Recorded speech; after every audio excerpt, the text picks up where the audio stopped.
Terima kasih ya untuk teman-teman yang udah kasih saya saran. Ini tadi ada kunyit, kencur, jahe yang saya parut. Lalu saya ambil patinya. Ini dia ya teman-teman ya. Bercampuran jahe, kunyit, dan kencur.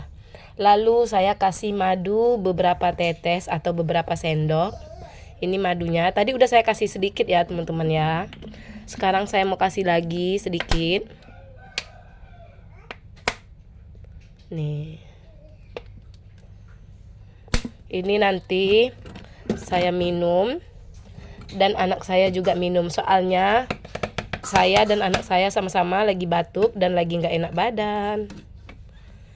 Tadi udah diminum sama anak saya 1 sendok, sayanya 1 sendok.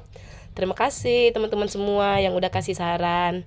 Oh iya, ada juga yang komen katanya Kak, rebus lengkuas, maaf ya teman-teman. Maksudnya Kak, rebus serai, jahe, kunyit.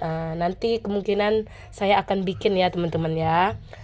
Semoga saran dari teman-teman itu bisa membuat badan saya lebih fit lagi, agar saya bisa sering-sering bikin konten. Karena beberapa hari terakhir ini saya memang lagi nggak baik-baik saja, alias selalu merasa tidak enak badan, batuk, pilek, anget dingin, menggigil, meriang ya teman-teman ya, bahasa kerennya atau bahasa yang lebih dimengerti.